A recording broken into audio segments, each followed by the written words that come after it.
और चले बढ़ते आगे। दिल्ली की मुख्यमंत्री रेखा गुप्ता आज केंद्रीय गृह मंत्री अमित शाह के साथ अहम बैठक करेंगी, जिसमें यमुना सफाई अभियान को लेकर विस्तार से चर्चा की जानी है और इसके अलावा भी कई अन्य मुद्दे हैं जिसको लेकर डिस्कशन की जा सकती है।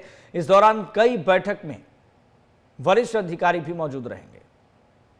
तो बड़ी जानकारी आपको दे रहे हैं एक बार फिर से। दिल्ली के सीएम रेखा गुप्ता केंद्रीय गृह मंत्री अमित शाह के साथ बैठक करेंगी और मुद्दा है यमुना की सफाई का, जो कि भारतीय जनता पार्टी की प्राथमिकताओं में से एक है और दिल्ली की जनता से जो वादा किया है उसे पूरा भी करना है और उस पर बहुत तेजी के साथ इंप्लीमेंट हो भी रहा है। हमारे संवाददाता नितिन धीमान जुड़ गए हैं। नितिन, सबसे पहला सवाल तो यही, यमुना सफाई का काम कहां तक पहुंचा है, क्या अड़चन है, क्या चुनौती है और दिल्ली सरकार क्या लक्ष्य लेकर चल रही है? ये करीबन दूसरी बैठक होगी यमुना की सफाई को लेकर। इससे पहले भी एक बहुत बड़े लेवल की बैठक हुई थी। उसके बाद कुछ काम जरूर शुरू हुआ, निरीक्षण किए गए, कुछ लेवल पर सफाई हुई। जितने नाले हैं, कौन कौन से नाले, परवेश वर्मा सहित सीएम ने जाकर के निरीक्षण किया था।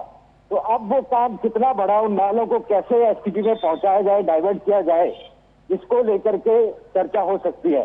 साथ ही यमुना की सफाई के अलावा यमुना के पुनर्जीवन, यानी कि जो यमुना एकदम नाले में तब्दील हो गई है उसको कैसे दोबारा से दिल्ली की लाइफलाइन बनाना है, उस पर भी चर्चा होगी। 11:30 बजे बैठक गृह मंत्री के साथ शुरू होगी। जी ठीक है, बहुत बहुत शुक्रिया नितिन जानकारी साझा करने के लिए। तो संवाददाता नितिन धीमान की तरफ से जानकारी दी गई कि 11:30 बजे के आसपास ये बैठक होनी है।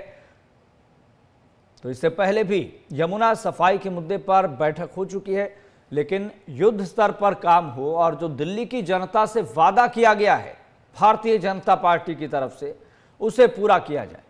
और जो कनेक्टिविटी है, नालों की सफाई भी बहुत ज़रूरी है, डील सेटिंग भी बहुत ज़रूरी है, फिर उसके बाद यमुना सफाई भी बहुत ज़रूरी है। तो इन सभी मुद्दों पर तेजी से काम चल रहा है।